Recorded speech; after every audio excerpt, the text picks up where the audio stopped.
కుటుంబం మొత్తాన్ని కన్నీటిలో ముంచేసిన ఓ దారుణం. మధ్యాహ్నం ఇంటి నుంచి తన చిన్నారిని వెంట తీసుకొని బయటకు వెళ్లిన ఓ తల్లి. కొద్దిసేపటికే ఇద్దరు మంటల్లో చిక్కుకున్నారన్న సమాచారం స్థానికుల్ని ఉలిక్కిపడేలా చేసింది. ఘటనా స్థలికి చేరుకున్న వారికి కనిపించిన దృశ్యం గుండెలు పిండేసింది. తల్లి, కుమారుడు ఇద్దరు సజీవ దహనమై విగత జీవులుగా కనిపించారు. ఉమ్మడి నెల్లూరు జిల్లా వెంకటగిరిలో విషాదాన్ని మిగిల్చిన ఈ ఘటన వెనుక అసలేం జరిగింది? Let's watch.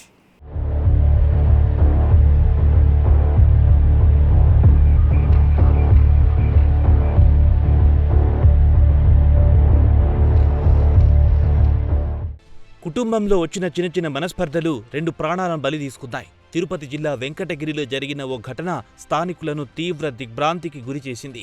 వెంకటగిరి పట్టణంలోని ఆత్మమాలిక్ ధ్యాన మందిరంలో నాగేశ్వర శర్మ పూజారిగా పనిచేస్తున్నారు. ఆయన భార్య లీలబాల శ్రావణి, కుమారుడు చంద్రమౌళి కుమార్తెతో కలిసి నివాసముంటున్నాడు. గత కొంతకాలంగా కుటుంబంలో తరచూ చిన్న చిన్న మనస్పర్ధలు చోటు చేసుకుంటున్నాయి. గత 2 రోజుల నుంచి కూడా కుటుంబంలో విభేదాలు కొనసాగుతున్నాయి. ఆ రోజు రాత్రి కూడా గొడవ జరగడంతో శ్రావణి తన 9 ఏళ్ల కుమారుడు చంద్రమౌళిని ద్విచక్ర వాహనంపై ఎక్కించుకొని కాశీ తోటలోని శివాలయం వద్దకెళ్ళింది. జన సంచారం లేని ఆ ప్రాంతంలో ముందుగా కుమారుడిపై పెట్రోల్ చల్లి ఆ తర్వాత తనపై పోసుకొని నిప్పంటించుకుంది. మంటలు అంటుకోవడంతో బాలుడు ప్రాణభయంతో కేకలు వేస్తూ పరుగులు తీయగా సమీపంలో ఆటో డ్రైవర్లు గమనించి అతడిని రక్షించే ప్రయత్నం చేశారు.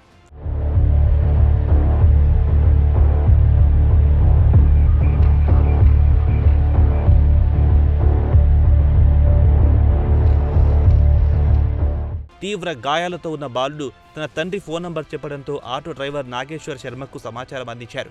ఆయన సంఘటనా స్థలానికి చేరుకునేసరికి శ్రావణి అక్కడికక్కడే మృతి చెందగా కుమారుణ్ణి తిరుపతికి తరలిస్తుండగా మార్గమధ్యంలో ప్రాణాలు కోల్పోయాడు. ఈ ఘటనలో మరో విషాదకర విషయమేమిటంటే శ్రావణి ఇంటి నుంచి బయటకు వచ్చిన సమయంలో కుమార్తె ఆడుకోవడానికి వెళ్లి ఉండడంతో ఆమె ప్రాణాపాయం నుంచి బయటపడింది.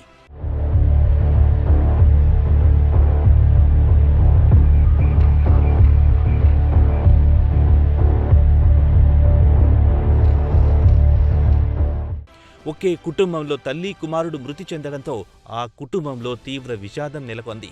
కుటుంబ కలహాలే ఈ ఘాతుకానికి కారణమా లేక మరేదైనా కారణం ఉందా అనే కోణంలో పోలీసులు దర్యాప్తు చేస్తున్నారు. సంఘటనా స్థలంలో లభించిన ఆధారాలు, కుటుంబ సభ్యుల వాంగ్మూలాలను పరిశీలిస్తూ ఘటనకు సంబంధించి పూర్తి వివరాలు సేకరిస్తున్నారు. సమస్యలు ప్రతి కుటుంబంలోనూ వస్తుంటాయి, కానీ వాటికి ప్రాణాలు తీసుకోవడం ఎప్పటికీ పరిష్కారం కాదు. ఆవేశంలో తీసుకున్న ఒక నిర్ణయం ఒక కుటుంబాన్ని శాశ్వతంగా చిన్నాభిన్నం చేసింది.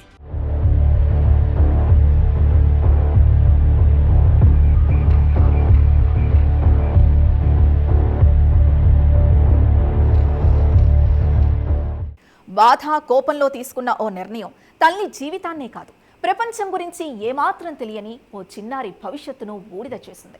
కుటుంబ సమస్యలు, మనసులోని బాధలు ఎంత పెద్దవైనా ఆవేశంలో తీసుకునే ఒక్క నిర్ణయం ఎన్నో జీవితాల్ని శాశ్వత విషాదంలోకి నెట్టేస్తుంది.